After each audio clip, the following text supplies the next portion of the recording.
In today's Mass of this great solemnity of the Immaculate Conception, the Church gives us as our first reading from the book of Genesis. This is deliberate in that the Church has always seen that the first Eve that we hear about in Genesis is a prefigurement of the new Eve, Mary, who will fulfill everything that the original Eve was supposed to do but got wrong. We read that the first Eve was created in freedom by God.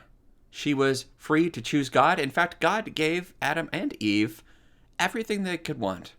Every tree in the garden they were free to eat of, meaning that they were free to partake of all the good things that God had created.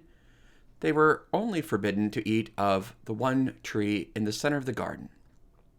Enter Satan, who of course tempts Eve with a lie. Did God really say that you couldn't eat of the fruit of the trees of the garden? This is a lie. Notice, not a complete lie, in that God did forbid eating from one tree, but it was just that one tree, not all the trees. And so Satan comes and sows doubt. This is what he does. He is the father of lies and tries to draw a wedge between God and man. Sadly, Eve gives in to this doubt and eats of the tree. She decides, in doubting God, that she will do her own will. She cannot trust God, and therefore she will be in control. She will take matters, the malum, the apple, into her own hand. Enter the Blessed Virgin Mary, that young girl of Nazareth, who the angel Gabriel comes to, whose Immaculate Conception we celebrate today. Note, not the conception of Jesus, which takes place in the recount of the Gospel today, but rather that Mary was conceived without any stain of sin from the first moment of her conception. This is what gives Mary such trouble when the angel comes, and that the angel Gabriel greets her with the rather regal and majestic greeting, Hail, Ave, Kyrie in the Greek. Moreover, the angel calls her kakeritomene in the Greek, meaning full of grace.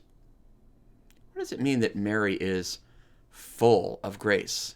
It means that there can be no stain in her, because to be full, like a cup would be full of water, leaves no room for anything else. This is why we have this gospel reading today. Mary is full of grace and therefore cannot be filled with anything else save God. We see that Mary is given the same choice that the first Eve was given. Mary can choose God or not. St. Bernard tells us that all of creation waited with longing as the question is posed to Mary. Will she accept God's plan? Will she trust where the first Eve doubted? Mary is told that she will conceive and bear a son. This would give her great cause for trouble because Mary never intended to have children with Joseph before, after marriage, or ever. She wonders, how can the plan of God, which she's been following her whole life, which was to remain consecrated to God in her virginity, how can this plan still remain intact if she is to bear a son? The angel tells her to not be afraid, that the Holy Spirit will overshadow her. The Holy Child will be conceived of God. And now Mary has the choice that Eve had. Will she trust God? Will she believe the words of God? All creation waits her answer. How humble that God, all-powerful, with his plan for all of creation, would make it contingent upon the yes of a little girl in Nazareth living in a cave in the middle of nowhere.